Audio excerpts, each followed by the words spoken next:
The Sussexes have now made a splash in Nigeria. There's no doubt whatever that it was a sort of a semi-royal tour. The interesting aspect of Nigeria is that it has been completely unclear from the coverage I've seen how interested the Nigerian people generally were in this and how many actually saw some of the events. It was a private tour, such as talking at a school about mental health, basketball match, an event where Meghan talked about women and leadership, and also there's the final day of the tour today. As it was private, security issues, of course, were very significant. Now, Harry went to Kaduna, saw wounded veterans. Kaduna, people are not advised to go there. It was somewhat dangerous, I would have thought. Now, if you consider the fact that Harry has had cases in court here about the fact that when he and Meghan stepped down as senior working royals, they lose the security that went with that. It will be considered on a case-by-case basis. He appealed against that, and also he offered to pay for police protection. You simply couldn't have that. He didn't get his way. You couldn't have it because it would be a two-tier service which the wealthy could pay for, and that's simply not possible. It went well enough. I mean, Meghan managed to find out she was 43% Nigerian, and that gave her a feeling of being or belonging to the country. Fair enough. But where the Sussexes are concerned, it would unquestionably, and there's no doubt about this, there's a huge question mark over how all of this was handled. They did have undoubtedly a lift, a very substantial lift, by the support from Earl Spencer, Harry's uncle, and Lady Jane Fellows, his aunt, and Spencer cousins at St. Paul's. There's no doubt about that, and that brought back uncomfortable memories for the royal family, of course, because of Earl Spencer's famous oration at Diana's funeral in 1997. But you can't help feeling, and this is the feeling I get, that whereas we probably don't know all of the picture, and you're talking about sources, that an awful lot is happening both behind the scenes, and also, of course, there have been the bits that we can see and can only speculate on. But as for trusting the Sussexes, successful their trip may well be, and we'll find that out, no doubt, from a superficial point of view. They'll have attended certain functions which seem to have gone perfectly well, and also they're perhaps listening to PR advice when it comes to choosing Nigeria as they chose Jamaica before, because public relations is something the Sussexes have ignored in the likes of, say, Harry's memoir Spare. I mean, it was so unwise, it was positively scatterbrained, experimenting with drugs, and also on television interviews promoting it, also listing the number of people Taliban he'd taken out of his second tour of duty, losing his virginity in a field, the penile frostbite. All of this showed a complete lack of any advice, or if he got it, he certainly wasn't taking it.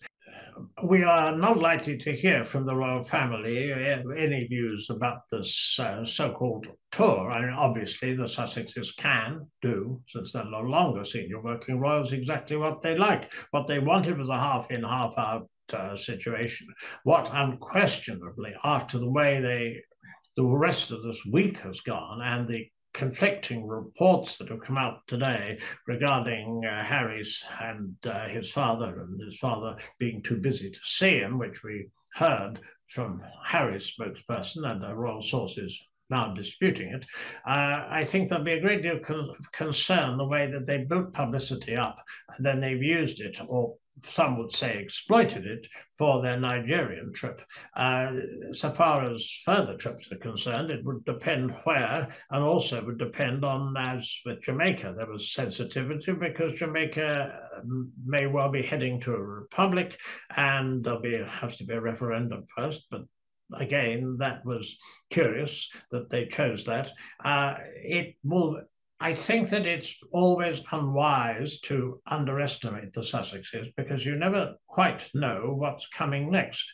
Is something that the royal family found it, I think, very difficult to deal with because you had a whole series of, there was the Oprah interview, the Harry and Meghan Netflix documentary, and Spare, the memoir, the interviews and so on. But there were also a very large number of interviews between that where they got news for some reason or another, sometimes to overshadow, or so it appeared, a royal event. So I think there will be quite a lot of concern about the way they've actually handled this. And I think that we'll just have to see, because they can do what they like.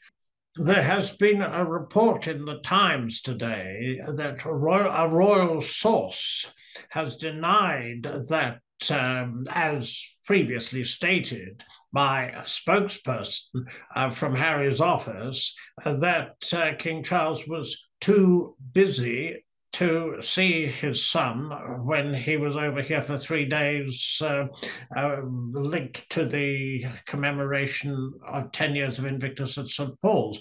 Now, if that's the case, it's, I think, extremely significant, because what we've got here are two conflicting views, because it was a great surprise to most commentators that they didn't meet. Indeed, at one occasion, they were just 2 miles apart. It didn't really make sense. Royal source, if to be trusted, says that some recollections may vary. Now, that, of course, is a link to the fact that the Sussexes invented a great deal during their interview, which is infamous and which was like firing a nuclear rocket at Buckingham Palace and on Oprah.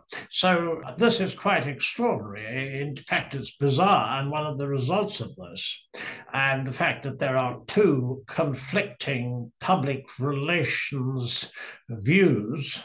We knew Harry when King Charles told him of his diagnosis for cancer, was here almost immediately. And though he did stay in a hotel, there's a report that, in fact, a royal palace was apparently on offer, and there's a report that he turned it down. We don't know. But the facts are that in February, he did come and see his father. They only spoke, or they only met for some half hour to 45 minutes, depending on who you believe. And it is also possible, very possible, that the fact that he gave a Good Morning America interview afterwards was something the king didn't like. He didn't reveal any of the conversation in the interview, but he did discuss illness and how that could affect family disagreements and so forth, or words to that effect. The rift in the royal family will most certainly not be anything other than widened, and also, of course, trust, which is already eroded to a very substantial extent. I mean, I don't think there will be much. The only possibility of mending this rift is if Harry were to come over privately and see his father privately, and that we were not to know. At least that seems to me to be the only possibility at the moment. Regarding Prince William, I don't think there's any possibility